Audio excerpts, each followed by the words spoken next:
Assalamualaikum warahmatullahi wabarakatuh. Kembali kita ke program pada hari ini yang bertajuk bukanlah tanyalah Ustaz, tapi Ustaz tanyalah. Okey.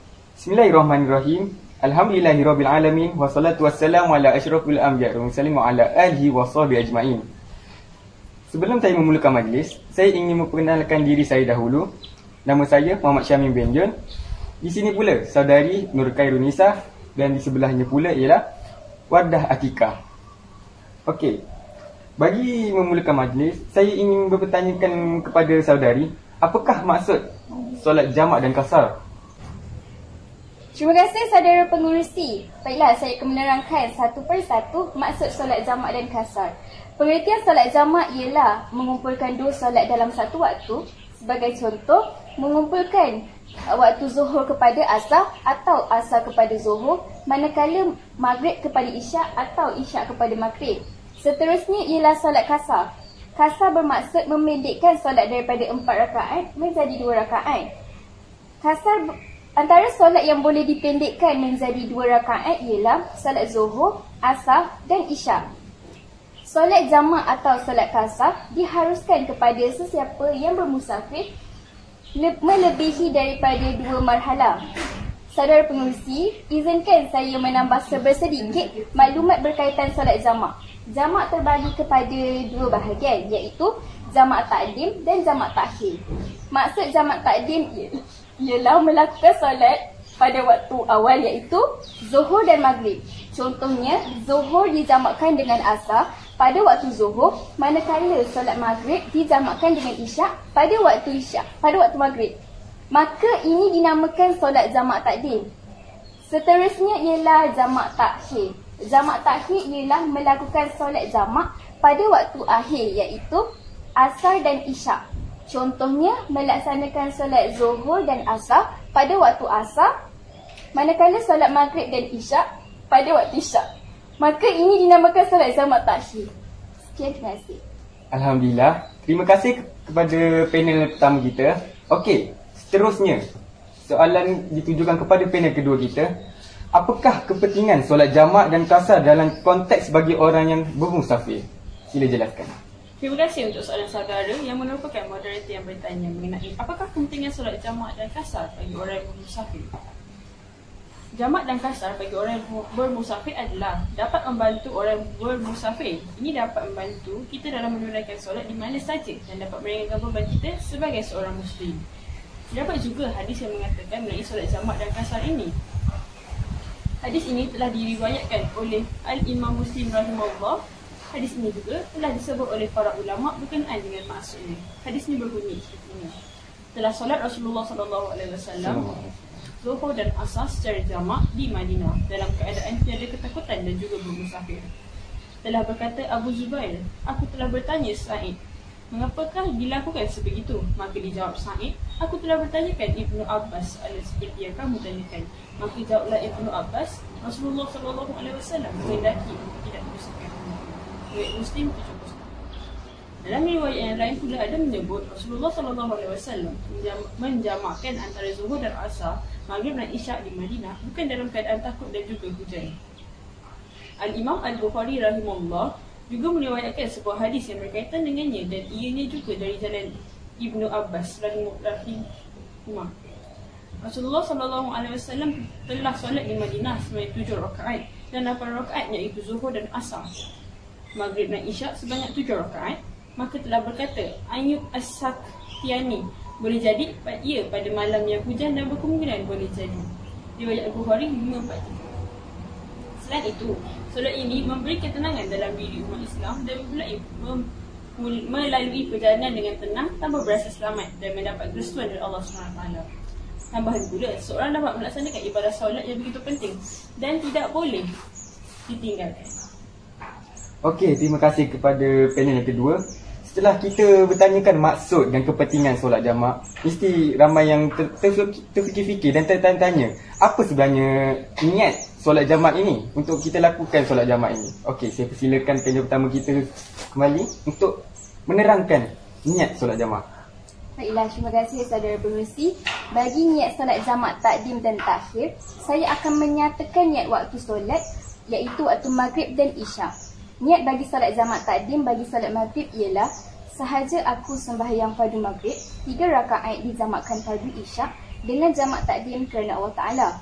Bagi niat untuk sembahyang solat isyak ialah sahaja aku sembahyang fardu isyak 2 rakaat dijamakkan fardu maghrib dengan jamak takdim kerana Allah Ta'ala. Seterusnya, niat solat jamak takhir pada waktu isyak ialah sahaja aku sembahyang fardu isyak 2 rakaat kasar dijamakkan fardu maghrib dengan jamak takhir kerana Allah Ta'ala. Untuk niat untuk sembahyang solat maghrib ialah sahaja aku sembahyang fardu maghrib 3 rakaat dijamakkan fardu isyak dengan jamak takhir kerana Allah Ta'ala. Sekian sahaja penerangan saya serahkan kembali kepada saudara pengerusi. Okey, terima kasih kepada saudari Nurul Kainisa. Okey, terusnya saudari Wardah Atikah. Saya ingin bertanyakan soalan yang terakhir. Sejauh manakah kefahaman masyarakat Islam mengenai solat jamak kasar ini? Terima kasih kepada moderator kerana memberi saya peluang sekali lagi untuk menjawab soalan. Baiklah, berdasarkan soalan sejauh manakah kefahaman masyarakat Islam mengenai solat jamak dan kasar, apa yang saya dapat lihat, kebiasaannya mereka melaksanakan solat jamak dan kasar ini apabila mereka ingin berjalan jauh, pergi melancong dengan tujuan yang baik. Sebagai contohnya, membawa keluarga melancong ke luar negara atau jauh lagi mengeratkan hubungan silaturahim antara keluarga yang semakin erat. Dengan melaksanakan solat jamak dan kasar, mereka dapat meluangkan masa bersama lebih lama dan urusan keluarga tersebut lebih mudah. Musafir dari 2 mahalah ataupun 60 batu, maka ia harus melakukan solat jamak dan kasar. Solat jamak dan kasar ini dikira apabila kita berjalan melalui luar daripada kawasan negeri kita. Syafi'i ialah apabila seorang itu bermusafir dari 2 marhalah 60 batu, maka ia harus melakukan solat jamak dan kasar sekali untuk pengetahuan permulaan musafir ini jika setelah keluar dari kawasan tersebut. Yang terakhir sekali, fahaman umat Islam tentang solat jamak dan kasar pada masa kini adalah suatu keringanan yang diberikan oleh Allah SWT kepada hamba-Nya dalam segala masa. Contohnya, apabila kita mempunyai urusan pekerjaan yang berada di luar kawasan kita dapat memudahkan urusan tersebut dengan melaksanakan solat jamak.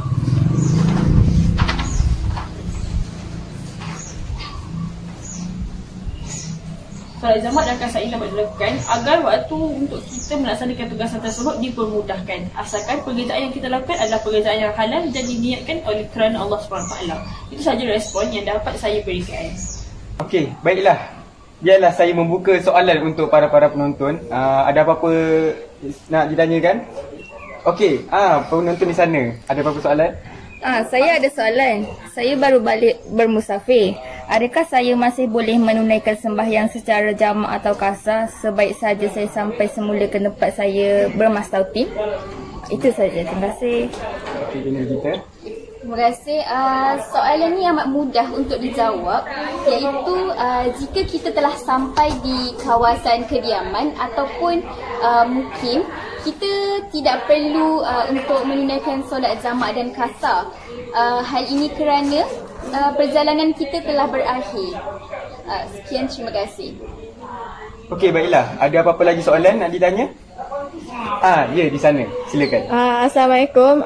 Saya nak tanya, saya bermusafir lebih daripada 2 marhalah. Apabila tiba waktu solat zuhur, bolehkah saya solat jamak takdim, sedangkan apabila saya sampai ke rumah nanti waktu zuhur masih ada lagi ataupun waktu asar baru sahaja masuk? Jika keadaan itu berlaku, adakah saya hanya mengkasarkan sahaja solat zuhur iaitu tidak boleh jamak? Jika perjalanan anda itu telah sampai 2 marhalah, maka anda boleh untuk melakukan solat jamak dan kasar. Jika perjalanan itu tidak sepenuhnya dan ketika itu waktu asar masuk telah sampai di rumah, maka lebih baik mengasarkan solat zuhur tersebut. Okey, terima kasih. Ada apa-apa lagi soalan? Okey, itu saja daripada para penonton. Alhamdulillah. Terima kasih kepada saudari-saudari kita. Moga apa yang kita dapat itu tidak masuk ke tinggi kanan dan keluar ke tinggi kiri, dan dia mendap ke dalam hati kita agar kita faham apa maksud sebenarnya solat jamak dan solat kasar ini. Okey, masa sangat menceburui kita. Tiba masanya untuk kita menamakan program ini, iaitu program Ustaz Tanyalah. Kita berharap agar masa akan datang kita dapat bertemu lagi. Sebab kata pepatah, tuailah padi antara masak, esok jangan layu-layuan. Intailah kami antara nampak, esok jangan rindu-rindukan. Sekian, wabillahi taufiq wal hidayah. Wassalamualaikum warahmatullahi wabarakatuh dan assalamualaikum.